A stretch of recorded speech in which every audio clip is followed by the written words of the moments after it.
My entitled and useless general manager. Excel. Note: this is my very first Reddit post, so I hope you all find it amusing. It is a doozy of a story. Also, this is a lengthy post, so if you don't want to read, I can completely understand. I'll call myself Opie, work at a local restaurant in my town as a waiter. In May of this year, our previous general manager, I'll call her Cherry, had resigned due to pregnancy and other personal life events, so it was about 3 or 4 months before we had finally hired a new general manager. I'll call him Jackson. Jackson seemed like a nice guy and everything. A little quiet and standoffish at first, which was a contrast from our bubbly and more outgoing manager Cherry, but completely understandable nonetheless because he was in a whole new environment.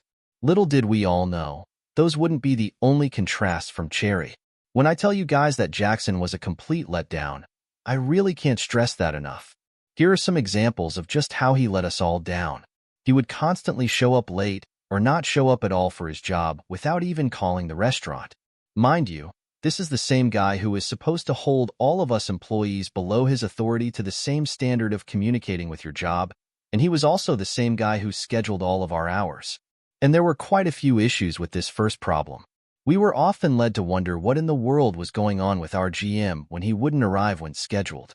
He would also often show up to work much later on in the day or the next day with a pitiful excuse, if he even had one at all.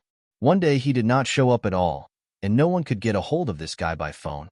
He then showed up the next day and had the audacity to say something along the lines of, "Well, it doesn't matter why I was gone, it just matters that I'm here now."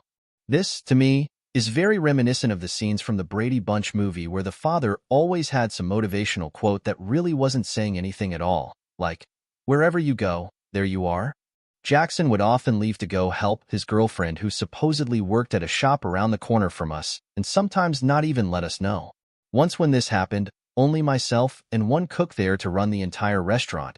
Luckily we were not busy at all that day, but it's still the principle of what Jackson did. He then came back and nonchalantly said, "Oh yeah, I just had to help my girlfriend with a few things at her job."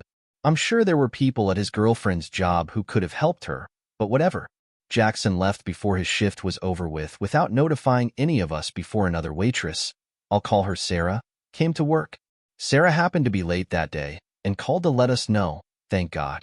I told her that I would let Jackson know, but I could not find him due to his lack of communication. Sometimes if you are late, you have to use a manager's card to clock in late. When Sarah arrived, she was about to do this, but because Jackson was gone and none of us could find him, we all finally realized that he wasn't there. She had to call another manager, a shift manager who I'll call Brenda, and wait for her to come in to clock her in. She had to wait 2 to 3 hours to clock into her own job. Never would this guy apologize or anything for all of this.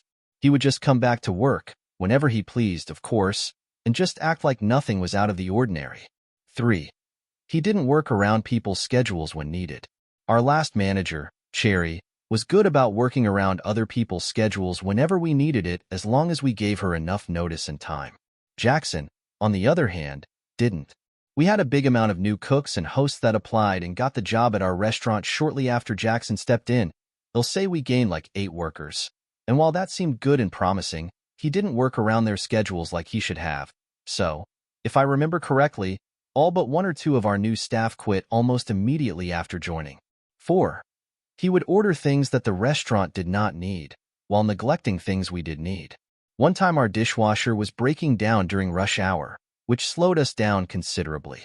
When another one of our shift managers, I'll call her Kaylin, called and asked for help, he somehow got out of our call of need that we needed more pancake batter when no one ever mentioned anything about that. He also proceeded to hang up on her and did not arrive to help us at all that day. 5.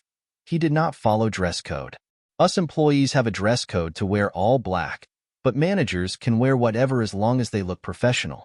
One day, Jackson came in with some sweats and a hoodie on, and when another waitress, I'll call her Tara, called him out for the double standard, he left to go home and never came back for the rest of the day.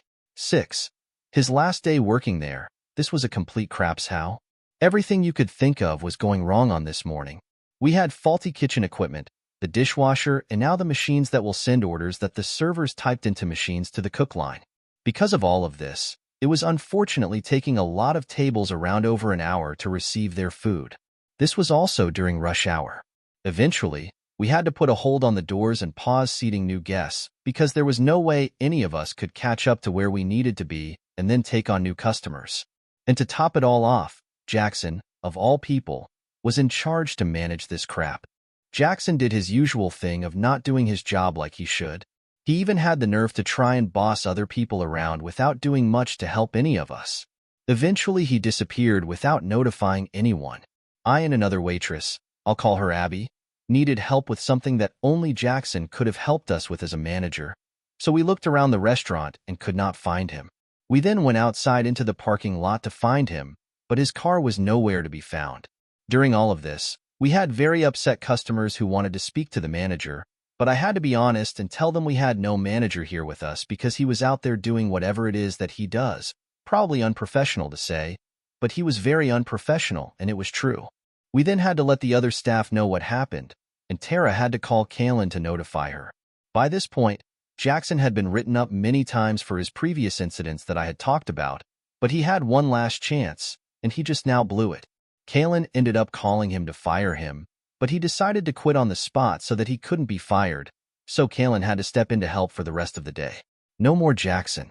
Jackson was fired about over 2 months ago, and since then, Brenda has had to step up as general manager, which honestly was the best choice considering she had worked at our restaurant for almost 20 years and had more experience at other restaurants in the past before that. Oh, and 2 more things I need to mention now that I mentioned he was fired. 7. He did not keep up with the bills and utilities of the restaurant. We all found this out after he quit, so it was between Kaylin and Brenda to step in and catch up on all of this. 8. We also all found out after he quit that he was fired from several other jobs as general manager before being hired by us. Ick how he managed to get hired at our restaurant, but he did. This explains why he quit before we fired him, so that he couldn't say he was fired again. I also want to emphasize again that Cherry was a really good general manager. I think that she actually cared about her job and the employees, which is a rarity these days, so it was sad to see her leave. Unfortunately, the same cannot be said for Jackson at all. So that was the story of our entitled and useless previous general manager, Jackson. Nobody has ever seen him again, and I can only pray for whichever place hires him next.